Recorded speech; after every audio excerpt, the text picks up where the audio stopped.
Chapter 15. Gods. The Beginner's Task. Subhuti. How does a bodhisattva which is just beginning stand in perfect wisdom? How to train oneself? The Lord.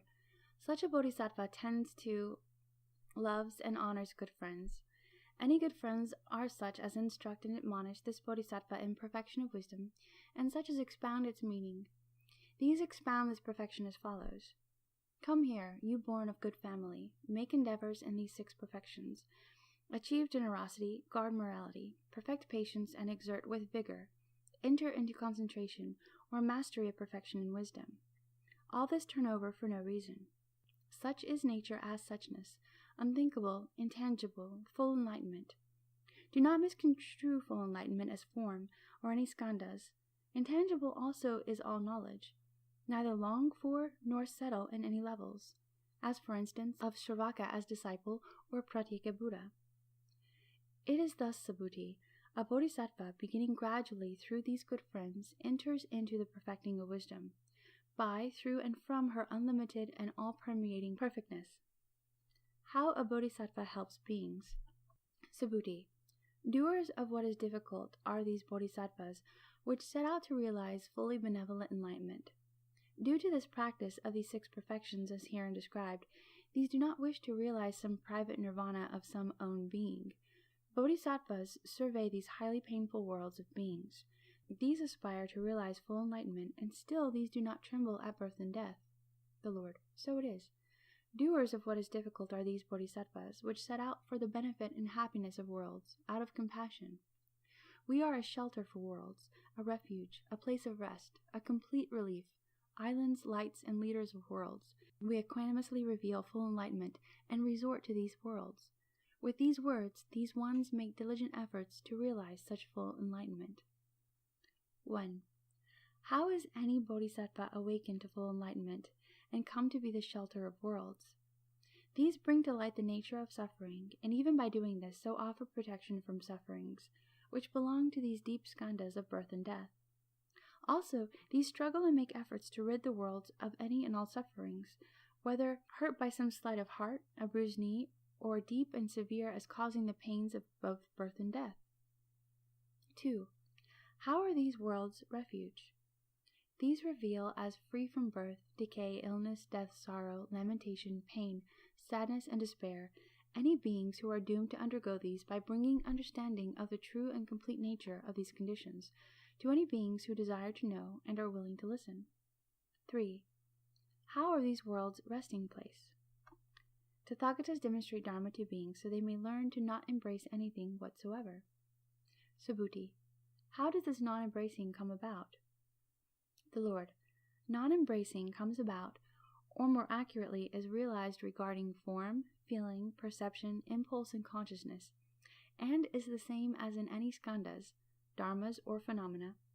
What comes to be revealed is an inherent non-arising and uniform non-sustainability, from which is non-production and so non-stopping. As no thing whatsoever can be revealed in, or of any beginning, how could any such thing stop? This is revealed and eventually realized as true of any and all skandhas, which would have been seen or thought of or experienced as either thoughts, words, writings, or even actions, as these merely indicate notions only of form, feeling, perception, impulse, or consciousness of anything whatsoever as already being non-embraced. What does not exist in truth cannot be embraced. One thus learns not to even think to embrace anything as a result of this cognition and vision. Non-embracing is already established, as of itself, and timelessly self-existent. Once revealed, what comes about is our realization of such. All dharmas are non-embracing, for such cannot be embraced. And these are also non-arising, as lacking attributes such as coming into being to begin with, and consequently dwelling in time, duration, and place, and ceasing to exist. 4. How are these the complete relief of worlds? Any state of form is not form but formless, and so beyond form, and the same fact applies to any state of feeling, perception, impulse, consciousness, and all dharmas. Subhuti. If form and all dharmas, as any phenomena, are beyond mere appearance, As such, these bodhisattvas fully know and realize all dharmas, as here is no discrimination between them, the gradual dawning of the realization of all knowledge. The Lord, so it is. Beyond these mere appearances, here is no discrimination. Through this non-discrimination are all dharmas fully known to bodhisattvas. This also is most difficult yet effortless, as bodhisattvas meditate on all dharmas at once, and neither realize nor are cowed, and these meditate thus. In this way are all dharmas fully known, and thus awakened as full enlightenment, we demonstrate and reveal these dharmas. 5.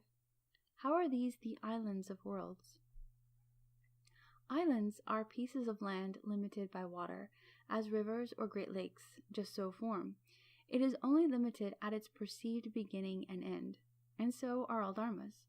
This limitation of all dharmas is the same as this calm quiet, this sublime, as nirvana, as this which is really existing, the unperverted or undifferentiated. 6. How are these the light of worlds? Here, these bodhisattvas, once having come to realize full enlightenment, cannot help but to reveal its light and subsequent knowledge to help dispel this dark obscurity and defiled gloom of non-cognizance from beings who for long are enveloped as the membrane of this eggshell of ignorance and overcome by darkness. So these illuminate these beings through wisdom. 7. How are these leaders of worlds? As these are enlightened, bodhisattvas demonstrate Dharma in order to reveal this absence of production and stopping as but one attribute of infinite quintessenal nature of skandhas. And also, as these very same dharmas which constitute and distinguish ordinary people, Shravakas as disciples, Pratyeka Buddhas, Bodhisattvas, and Buddhas, indeed all dharmas which are no dharma, yet uniform in essence and no thing in general. 8. How are these the resort of worlds? As these are enlightened, bodhisattvas demonstrate Dharma by teaching these skandhas are situated as one and the same as the space of worlds. All dharmas exist in equal balance and exchange, as and with space. This does not come, this does not go. This is the same as space. Space neither comes nor goes, is neither made nor unmade, nor affected. Space neither stands up to, nor as such does space last, nor endure. Such is neither produced nor stopped. The same is true of all dharmas which are, as this fashion of space, indiscriminate. Only within mind's less refined activity as consciousness is thought lent of itself to discriminate. And such fathers of this great delusion, mothers this great delusion, and begets this great suffering. Only within mind's exceedingly refined activity toward cognizance of pure space-like awareness is thought lent of itself to reveal its nature from beyond even uniform stillness and emptiness. As such is realized as not, and devoid of any possible notion evolved of subjective states or objective perusal, is begotten of nothing and purely spontaneous.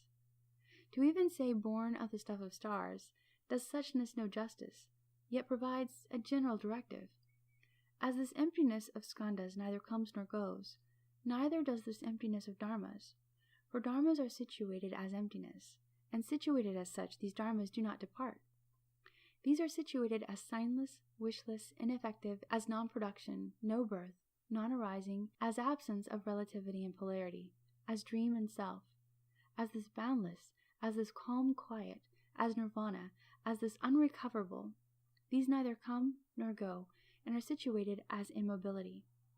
These are situated as form, and also as full enlightenment of arhats and pratyeka Buddhas.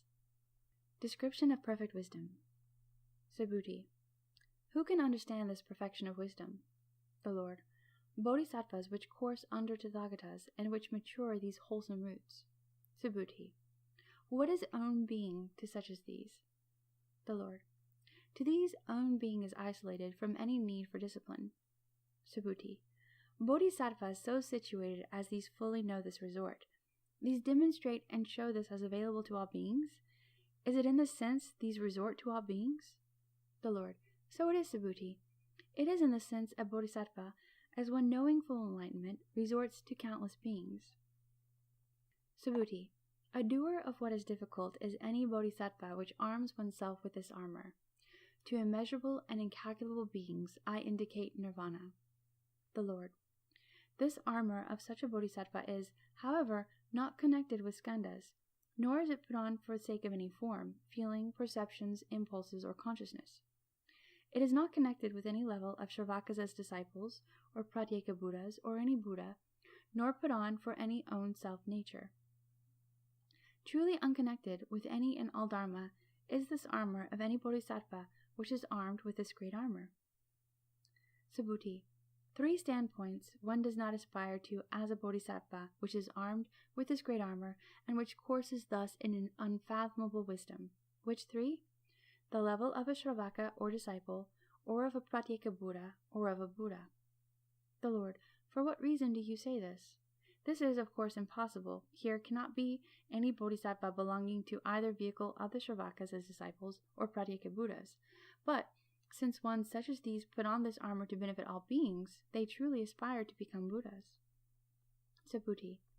Fathomless, O Lord, is perfect wisdom, and such is perfection. This cannot be developed by anything nor by anyone, nor is anything or anyone to be developed. As perfect wisdom, nothing whatsoever has been brought to perfection. The development of perfect wisdom is like development of space, or all dharmas, or non-attachment, the infinite, what is non-arising, or has no taking hold of. The Lord.